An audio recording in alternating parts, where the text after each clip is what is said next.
વાત એ છે ડામોર સાહેબ કે અહીંયા દારૂ બેફામ ગામડે ગામડે ઉતર્યો છે. અમે દારૂ ગોતીને તમને આપીએ. સવાલ પોલીસ પર ઉભો થાય છે કે અમારે ચૂંટણી લડવાની છે કે અમારે ભાજપનો ઉમેદવાર વેચે એ દારૂ ગોતી દેવાનો. સાહેબ આ છેલ્લી વાર કહીએ છીએ, આજે સ્ટ્રીક વોર્નિંગ ભાજપના ઉમેદવારને આપી દેજો. હવે દારૂ પકડાશે સાહેબ તો અમારું કારણ વગરનું પોલીસ સાથે ઘર્ષણ થશે. પોલીસ શું કરતી હોય અહીંયા? ઓલા બંદોબસ્તમાં ઓલા મિનિસ્ટરોની પાછળ પાછળ પોલીસ ફરે છે ને અહીંયા ભાજપનો ઉમેદવાર ગામડે ગામડે દારૂ ઉતારે છે. આમાં શું કાર્યવાહી કરશો સાહેબ? એ તો થશે જ, લીગલી બધું થશે, પણ શરમજનક બાબત છે પોલીસ માટે ભાઈ. અને અમે ઇજ્જત કરીએ છીએ પોલીસની, પણ પોલીસ માટે શરમજનક. આ અમારો ઉમેદવાર હું પોતે અહીંયા દારૂ ઉતરીને ઉમેદવારે દારૂ ગોતવાનો છે. હું રાષ્ટ્રીય પાર્ટીનો ઉમેદવાર છું. મારે ચૂંટણી લડવાની કે કિરીટ પટેલનો દારૂ ગોતવાનો. અને આને તો માલિકને પોલીસ શું કામ કરશે? આ મકાન માલિક જીવન તાત્કાલિક એસઓજી વાળા છે એ કિરીટ પટેલનું કામ કરે.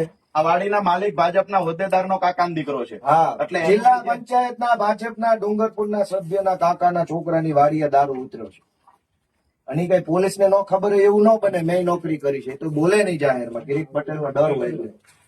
દારૂ પીવડાવે છે કિરીટ પટેલ આ મલકને. છોકરા બગાડવાના ધંધા કરે. ચૂંટણીમાં જોજો દોસ્તો, ચૂંટણી ગઈ ચૂંટણીની રીતે, પણ દારૂ પીવડાવી આ સમાજમાં લોકોની અંદર શું મેસેજ આપવા માંગે?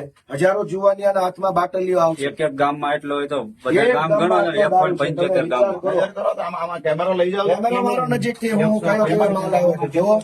આ વીઆઈપી બોટલ નાના માણસો આ માટે. જુઓ, આ વીઆઈપી બોટલ દારૂ બિયર રેલમ છેલ મચાવી છે. કેટલી પેટીઓ જુઓ તો. દારૂ પીને મત લેવામાં હલકાઈની હદ હોય. ચૂંટણી યુવા આપણા યુવા પેઢીના વ્યક્તિઓ વ્યસનના રવાડે ચડે, દારૂનું દૂષણ આવે. આ દારૂ કિરીટ પટેલે મંગાવેલો દારૂ છે અને ભાજપના હોદ્દેદારની વાડીમાં છે આ દારૂ. કેવો ચેતન મહેતર, દિનેશ મહેતરના કાકાના વાડીએ છે આ દારૂ. અમે પકડ્યો છે, પોલીસ નથી ભાઈ, ટાઈમે નથી. દોસ્તો ન્યાય નિર્ણય તમે કરજો. સવારે રૂપિયા વેચતા હતા શાયોના ગોલ્ડ હોટલમાં, અત્યારે દારૂ ચાલુ છે. તો ચૂંટણી લડો છો કે 2 નંબરિયા કરવા આવ્યા છે? હું રાષ્ટ્રીય પાર્ટીનો ઉમેદવાર છું. મારે અત્યારે ચૂંટણી પ્રચાર મૂકીને અહીંયા આવવું પડ્યું છે. તો મારે ચૂંટણી પ્રચાર કરવો કે દારૂ પકડવો? હાલો ભાઈ, પછી કામ આવી.